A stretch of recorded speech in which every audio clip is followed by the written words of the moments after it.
Bismillahirrahmanirrahim. Assalamualaikum warahmatullahi wabarakatuh. Sebelumnya, perkenalkan, nama saya Haslinda, NIM 1908-10210 dari kelas Teknik Sipil A Angkatan 2019. Pada kesempatan kali ini, saya akan mempresentasikan materi yang berjudul Metode Perencanaan dengan menggunakan metode ASD dan LRFD. Tujuan dari presentase ini untuk memenuhi salah satu tugas kuliah dalam mata kuliah struktur baja yang diampu oleh Bapak Muhammad Butomi Masgode STMT. Baiklah, langsung saja kita masuk pada materi, yaitu metode perencanaan dengan menggunakan metode ASD dan LRFD. Yang pertama yang akan kita bahas adalah ASD atau Allowable Stress Design. Metode ASD yaitu suatu perencanaan yang menggunakan beban kerja. Karena itulah disebut juga sebagai Working Stress Design. Dalam hal ini kombinasi beban yang digunakan adalah beban tanpa beban terfaktor. Di dalam metode ini, elemen struktur direncanakan sehingga tegangan yang muncul akibat beban kerja atau layan tidak melampaui tegangan izin yang telah ditetapkan. Kemudian kita masuk pada kombinasi muatan Allowable Stress Design atau ASD. Yang pertama itu kombinasi muatan berdasarkan PPURG 1987 dibagi menjadi dua, yaitu pembebanan tetap dan pembebanan sementara. Pembebanan tetap yaitu beban mati ditambah dengan beban hidup, sementara pembebanan sementara adalah beban mati ditambah beban hidup ditambah beban angin atau beban mati ditambah beban hidup ditambah beban gempa. Untuk lebih jelas, untuk keterangan yang lebih jelasnya tertera pada layar.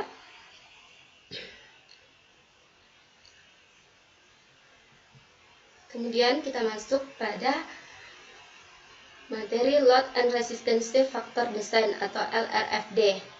LRFD ini adalah spesifikasi yang dikeluarkan oleh AISC, American Institute of Steel Construction, untuk desain konstruksi baja.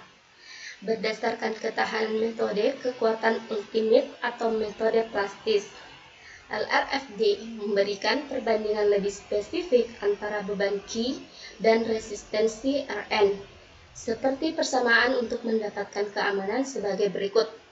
P dikali Rn besar dari sigma gamma I dikali Qi, di mana Rn adalah tahanan nominal, di mana P adalah faktor tahanan, di mana gamma I adalah faktor beban, di mana Qi adalah beban mati, beban hidup, beban angin, dan beban gempa.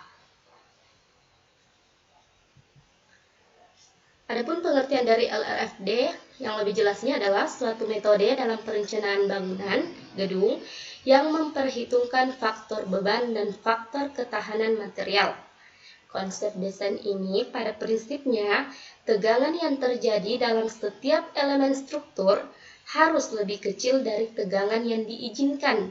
Dalam pengertian lain, beban yang bekerja harus lebih kecil dari kapasitas kekuatan elemen dibagi dengan suatu faktor keamanan atau safety factor. Masuk pada materi konsep pembebanan Load and Resistance Factor Design atau konsep pembebanan LRFD. Dan beban-bebannya itu adalah beban mati, yaitu berat dari semua unsur atau bagian gedung yang bersifat tetap dan segala unsur tambahan, serta peralatan tetap yang merupakan bagian yang tidak terpisahkan dari gedung. Yang kedua adalah beban hidup, yaitu semua beban yang terjadi akibat penghunian atau penggunaan suatu gedung. Kemudian selanjutnya adalah beban angin, yaitu semua beban yang bekerja pada gedung atau bagian yang disebabkan oleh selisih dalam tekanan udara.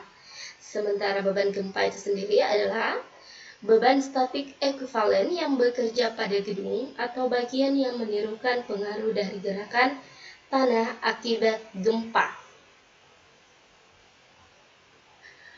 Lanjut pada kombinasi muatan load and resistance factor design atau LRFD, yaitu kombinasi muatan berdasarkan SNI 031729/2002. Yang pertama 1,4D, yang kedua 1,2D ditambah 1,6L ditambah 0,5 LA atau H dan seterusnya. Selanjutnya dapat Anda lihat pada layar.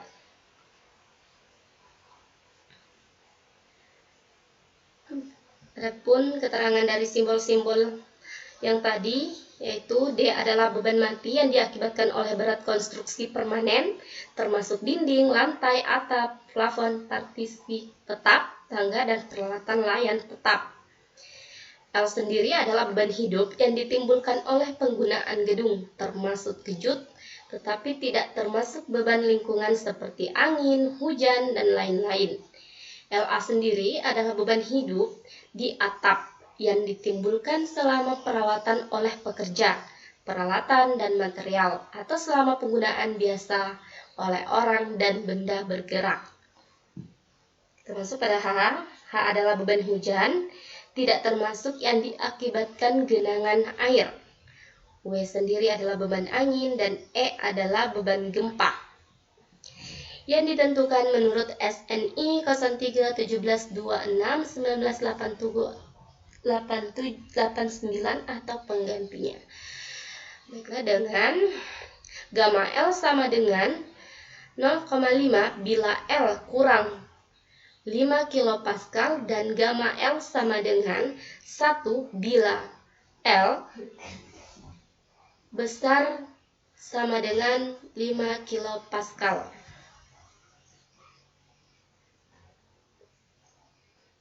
Baiklah, adapun perbedaan metode ASD dan LRFD.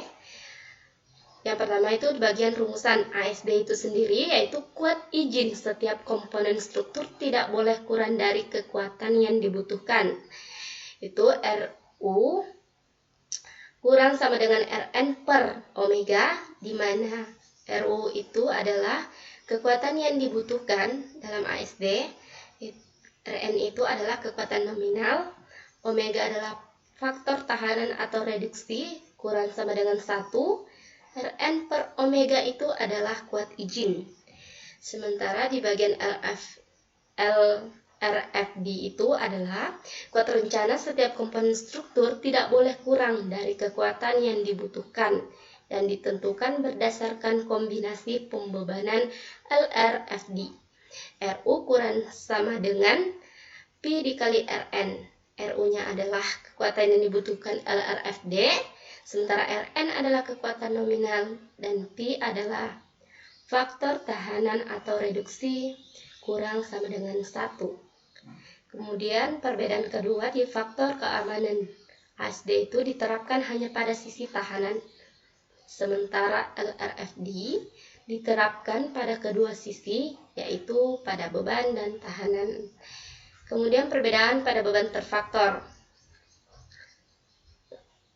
Yang pertama adalah tidak diterapkan langsung beban kerja tak terfaktor, itu adalah ASD, dan LRFD itu menggunakan beban kerja terfaktor yang berbeda berdasarkan derajat ketidakpastian dengan kombinasi pembebanan sebagai berikut,